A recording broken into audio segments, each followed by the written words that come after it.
The next one is the connection. So out from the controller box, you have the two wire. The two wires come out. One is the USB, so you connect the USB here, and then the other one is the parallel port, which is this one here. So the port go into here. So you have these two wire here that go into the box. Okay, and inside the box, then you have these two wire that come out. So we're gonna leave it like that. These two wire. On the side, you have the two wire. The left side is the x-axis, moving that way, left and right. The right side here is the y-axis.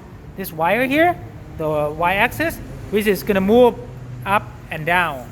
Okay, so x and y. Okay.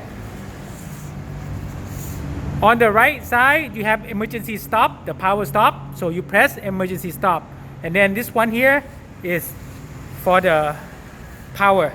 Okay, so we're gonna change you to 110 volts.